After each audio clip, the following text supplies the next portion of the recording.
The landing bay on the alien command ship was quiet. Too quiet. Guards stood in a line, weapons ready. Scientists hid behind glass walls, watching nervously.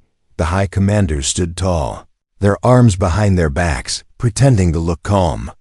Their eyes betrayed them. Something was wrong. Their scanners had picked up a strange SIGNOA human life form.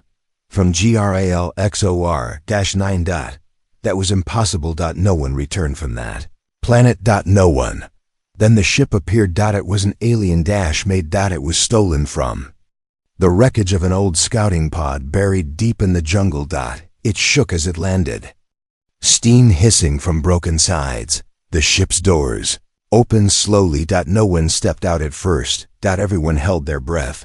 Then came the sound. Thud. Heavy footsteps. A shadow moved inside the smoke. First, they saw a boot, then a leg. Then him. Sergeant Ryan Colt. Alive. Wounded. Covered in dirt and scars, but standing. And right behind him.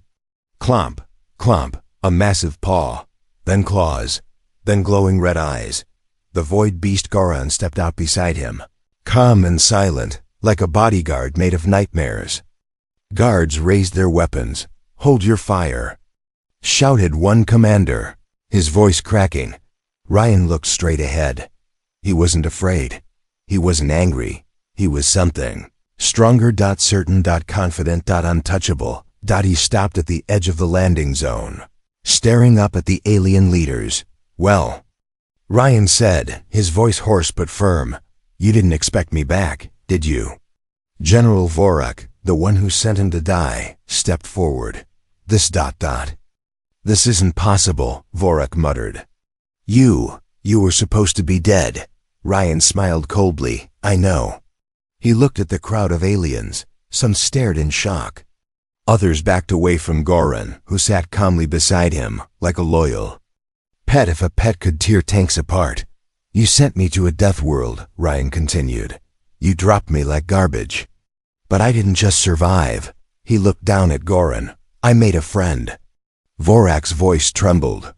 "That thing is a killer." Ryan's eyes narrowed. "So are you. But he saved my life." Gasps spread through the room. "He protected me, fought beside me, watched over me. That's more than any of you ever did." A younger alien officer stepped forward, afraid. "What do you want now?" Ryan stepped closer. "I want the truth.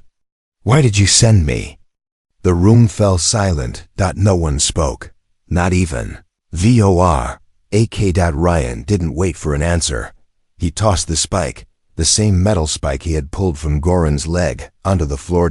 It clanged loudly, echoing through the chamber. "I'll let the galaxy decide what happens next," he said. Goron growled low and deep, shaking the floor. Then Ryan turned, walking back toward the exit ramp. But before he left, he looked over his shoulder. "Next time," he said coldly, "choose your enemies more carefully." And with that, he and Goron vanished into the corridor, leaving the room in stunned silence. There was no laughter now. Not in the council hall. In the military base. Not in the streets of the alien capital. The day the human returned with the beast, everything changed. Ryan Colt, once mocked, once thrown away, had become the most talked about name across the stars. He didn't just survive the death world. He tamed it. Commanders whispered in meetings. Scientists reviewed footage again and again. Soldiers asked each other, "Did you see it? That thing walks beside him, like a brother." And General Vorak? He hadn't slept in 2 nights. He kept watching the same video. Ryan stepping off the stolen ship, Goron at his side. The last thing Ryan said before disappearing into the ship's corridor echoed in Vorak's head. "Next time, choose your enemies more carefully." Now Ryan was back again, but this time, not alone. Ships followed him. Other humans, other species who had once been mistreated by the alien council. Ryan stood at the center of the great assembly hall. Goron sat behind him, calm and quiet, but the tension in the room said no one had forgotten what he could do. 1,000 alien eyes stared at Ryan. No one dared speak first. Ryan's voice broke the silence. "I was sent to die," he said. "Not by war, not by accident, but by design." He looked at Vorak, whose face was pale. "You feared what humans could become." Another voice rose from the council, shaky, weak. "We didn't expect you to survive." Ryan stepped forward. "I didn't survive," he said slowly. "I adapted. I changed. I found something out there you never will honor. Loyalty. Respect." He turned to look at Goran. "And I found it in a creature you called a monster." The beast growled low, eyes glowing red, but it didn't attack. It didn't have to. Everyone was already afraid. "I came back," Ryan said, "not for revenge, but for truth." He pulled out a small device from his belt. With one click, a hologram flickered to life. Footage played, recordings from his drop mission. The lies, the fake orders, the drone strikes, the betrayal. Gasps filled the room. One alien fainted. Others looked at Vorak, horrified. Ryan let the silence do the rest. When the video ended, he spoke one last time. "You tried to throw me away." He looked straight into Vorak's eyes. "But you forgot one thing." He pointed at his chest. "I'm human." He turned toward Goran. "And we don't die easy." A beat of silence. Then something unexpected happened. One alien officer, young, bold, stood and clapped. Then another. Then a third. Soon, the entire hall filled with applause, not for fear, but respect. Vorak was taken away, his crimes exposed. Ryan didn't celebrate. He just looked at Goran. The beast gave a low, pleased rumble, as if he knew it was over. Ryan whispered, "Let's go." The two of them walked out, man and beast, into a future neither of them had planned, but both had earned. Behind them, the aliens stared in silence, because the human they laughed at had become a legend. The night came fast on GRALX, OR-9. The sky turned from red to dark purple, then pure black. No stars, no moon. Just darkness. Ryan made a small fire using his emergency spark stick and dry leaves. The flames gave a little light, but not enough to feel safe. Across the fire sat the void beast. Its burning red eyes didn't blink. They glowed like twin coals in the dark, fixed on Ryan, never looking away. And yet it didn't move, didn't growl, didn't charge. It just stayed. Ryan chewed on a dry food bar, watching the beast with tired eyes. "Why aren't you killing me?" he asked quietly. The beast tilted its head, just a little, like it was trying to understand. Ryan tossed a piece of food across the fire. It landed near the beast's massive paw. The beast didn't eat it, but it also didn't growl or attack. It simply looked down at the food, then back at Ryan. Something about it felt strange. Not wild, not hungry. Just wounded. Ryan leaned forward slightly and noticed something glinting on the beast's front leg. He squinted through the firelight. A metal spike deep in the creature's flesh. Old, rusted, and painful looking. The beast was injured, badly. That's why it didn't fight. That's why it was sitting. It needed help. Ryan slowly got up and circled around the fire. His boots sank into the soft dirt. He stopped a few feet from the beast, his hand open. "I'm not here to hurt you," he whispered. The beast growled low but didn't move, step by step. Ryan came closer. His hand reached out, shaking slightly. "Can take it out," he said. He knelt beside the giant leg, close enough to feel the beast's heat. Its skin was rough like old stone and warm like a furnace. The spike was deep, alien metal, covered in dry black blood. Ryan reached into his belt and pulled out his laser knife. He turned it on with a BZZT and looked at the beast. "Don't bite me," he said with a small nervous smile. The beast didn't move. With careful hands, Ryan began to cut around the spike. The beast growled again, louder, its muscles tensed. Ryan's hands moved faster. One wrong cut, and it could crush him with one swipe. Finally, click, the spike came loose. He pulled it out and dropped it on the ground. The beast roared, not in pain, but in relief. Then it looked at Ryan. Really looked at him. Something changed in that moment. The red eyes weren't angry anymore. They were calm. Ryan stepped back and sat down, breathing hard. The beast licked the wound once, then slowly walked over to the fire. It sat beside him. Across. Beside. The jungle around them stayed quiet, as if the planet itself was watching.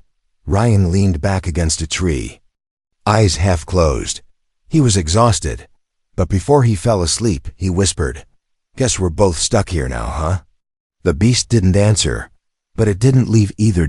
And for the first time since landing on Galactic 9, Ryan didn't feel alone. The morning on Galactic 9 did not begin with sunlight. There was no sun here, only the dim orange glow rising behind thick black clouds. But something warm did wake Ryan. A deep, rumbling sound. Not a growl, not a warning, almost a purr. Ryan opened his eyes slowly. The void beast was lying beside him, its huge body curled like a sleeping wolf. It was snoring. Ryan blinked. "You've got to be kidding me," he muttered. He stood up quietly, careful not to step on any roots or paws. The beast didn't wake. Its leg, where the metal spike had been, looked better already. The thick skin was healing fast. Alien biology, Ryan guessed. Fast regeneration. But it still limped slightly when it moved later. They walked together through the jungle, Ryan in front, the beast behind. Not too close, but not too far either. Whenever Ryan stopped, the beast stopped too. When Ryan turned, the beast turned. Something unspoken had changed. They weren't enemies anymore. They weren't friends yet, but they weren't alone. Ryan found a rocky area where strange fruit grew on vine-covered walls.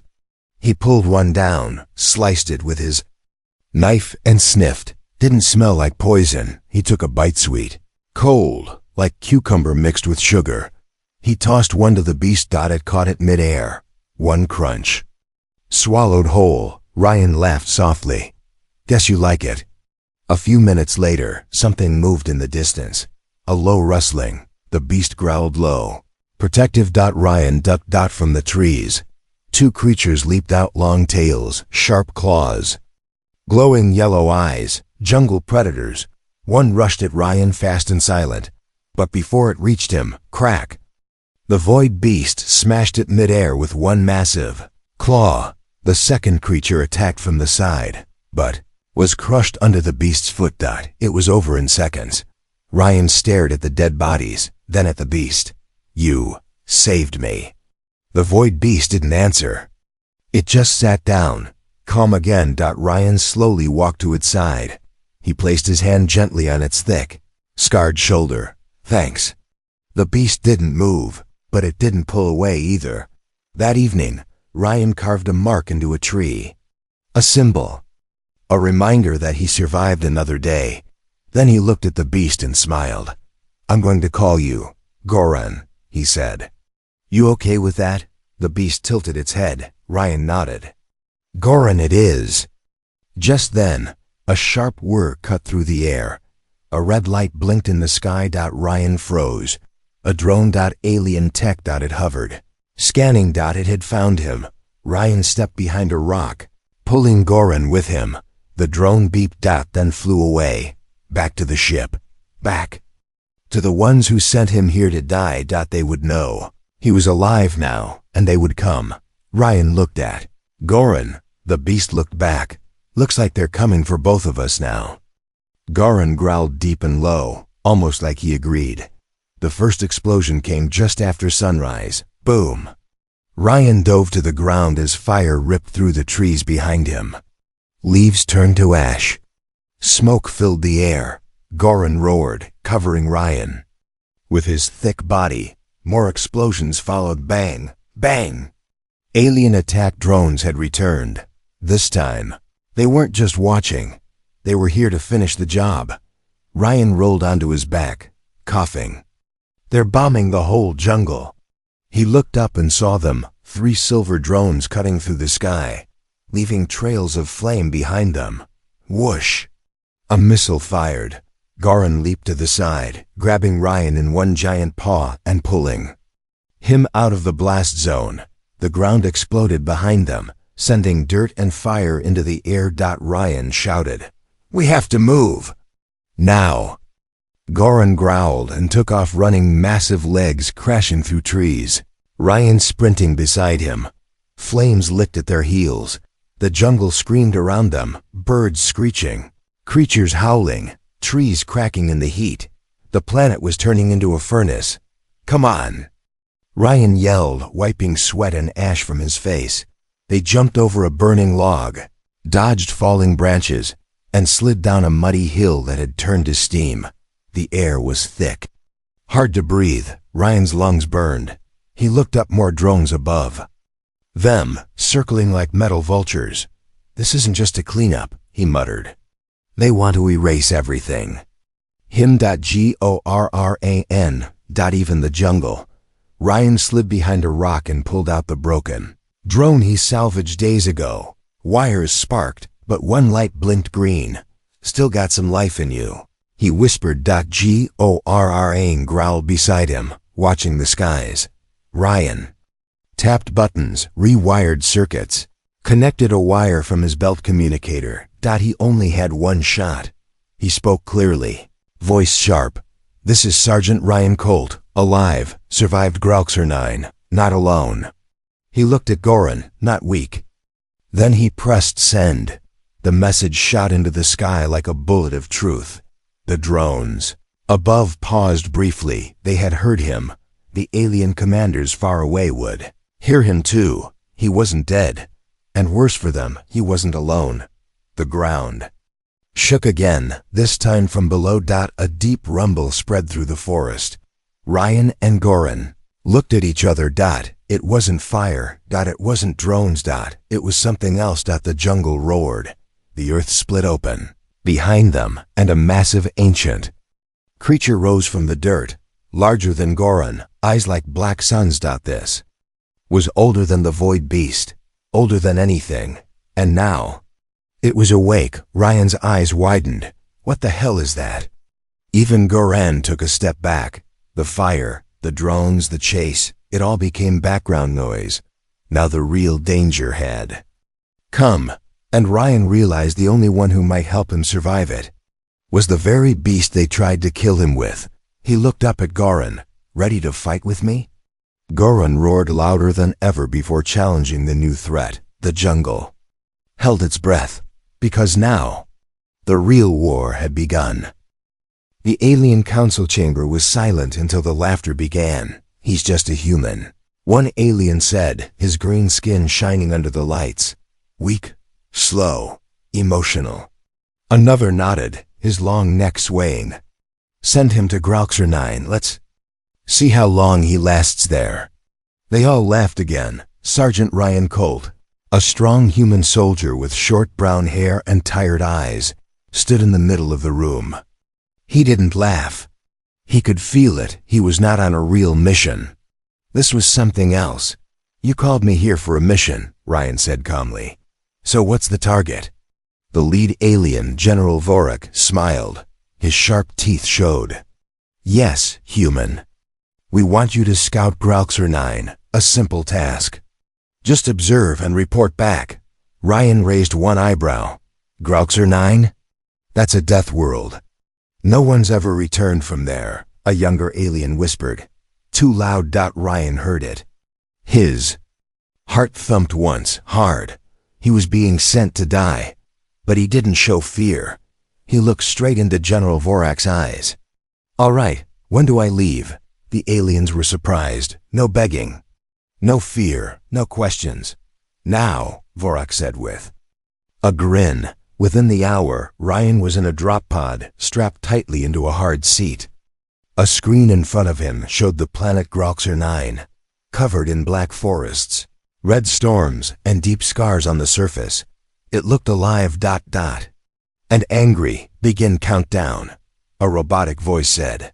10, 9, 8. Ryan took a deep breath. 7, 6, 5. He checked his small gear pack. A laser knife, 1 flare, and a broken scanner. 4, 3.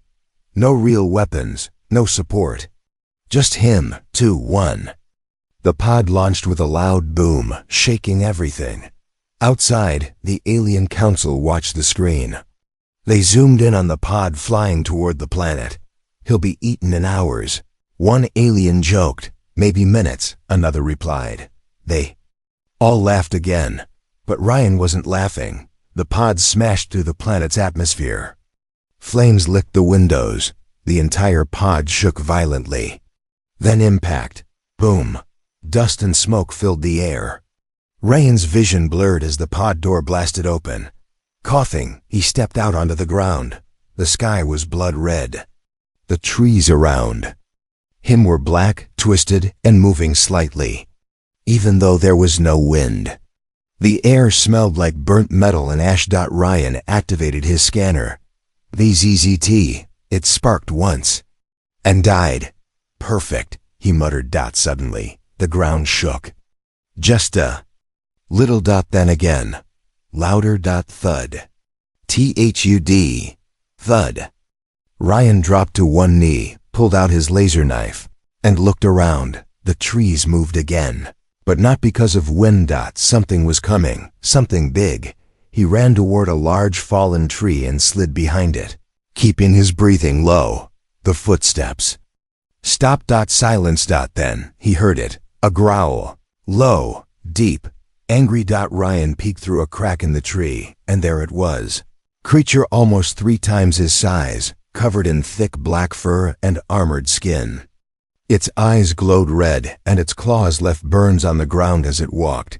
The void beast. It sniffed the air and turned its head toward the tree Ryan was hiding behind. Ryan froze. The beast growled again and stepped closer. Ryan held his breath. He gripped his knife tighter, then crack. A sharp branch snapped somewhere behind the beast. The void beast turned suddenly and roared, shaking the jungle. In that moment, Ryan bolted. He ran as fast as he could, dodging trees and leaping over roots. Behind him, he heard the beast chase. Thud, thud, thud. He didn't look back. He just ran. Then he slipped. His foot hit a wet rock, and he fell hard, rolling down a small hill into a ditch filled with black mud. He stayed still, trying not to scream in pain. The footsteps came closer, then stopped at the edge of the ditch. Ryan looked up slowly. The beast stood there, staring at him. It didn't attack. It just looked. For one strange moment, their eyes locked. Then the beast growled, turned, and disappeared into the jungle. Ryan lay there breathing hard, covered in mud and sweat. What just happened? Why didn't it kill him? Was it watching him? He looked up at the red sky. I'm not dying here, he whispered. I'm coming back. But deep inside he knew this was just the beginning. Ryan woke up to the sound of breathing, but it wasn't his. He sat up slowly, heart pounding. The sound was all around him, low, steady, like the planet itself was alive. Inhale. Exhale. The trees moved even though there was no wind. The thick vines pulsed, like veins under skin. The black leaves folded and opened, as if they were taking in air. This jungle was not just alive, it was awake. Ryan stood carefully. His uniform was still wet with mud, and a deep scratch ran down his left arm from the fall. He had no time to clean it. He had to move. But where? There were no clear paths, no sky above, only layers of tangled branches and fog. The air was heavy and wet, like breathing through a wet cloth. His lungs burned. He took one step forward, squelch. The mud tried to suck his boots down. Then he heard it again. Snapped out a branch, but not from behind. This time, it was above him. He looked up and saw eyes. 6 glowing green eyes staring down from the trees. Then came the sound. Click, click. A creature dropped down, long and spider-like, with blades for legs. Its body shimmered, almost invisible, like light couldn't touch it. It opened its mouth sideways and hissed. Ryan didn't wait. He ran. The creature chased, leaping from tree to tree. It didn't touch the ground. Branches scratched his face. Vines tried to wrap around his arms. The whole jungle seemed to fight. He dived under a fallen log and crawled. His fingers touched bones, some large, some small. Something crunched under his knee. He looked down. A helmet. It was human. Old, cracked, covered in black mold. Ryan froze. This wasn't the first human to come here, but the others never left. Scree. The spider thing screeched and slashed at the log. Just inches from Ryan's head, he rolled out the other side and ran again. This time, toward the sound of running water. He reached a stream, jumped across a flat stone, and boom. A second creature crashed down behind him, but before it could strike, Ruor. A deep, thunderous roar shook the jungle. The spider creature froze. It looked around, clicked loudly, then vanished back into the trees. Ryan turned slowly. The void beast stood on a rock above the stream. Its red eyes were locked on Ryan again. It didn't move. It just stared. And then it did something even more terrifying. It sat down. Ryan blinked. What kind of predator sits down in front of its prey? He didn't understand. Was it waiting for something? Testing him? Or watching over him? He didn't know, but something inside Ryan whispered, "You're not the prey anymore." He slowly sat across from the beast. The cold streamed between them. They watched each other for a long time. Neither moved. Neither blinked. The jungle around them breathed again. Inhale. Exhale, like it was waiting for the next move.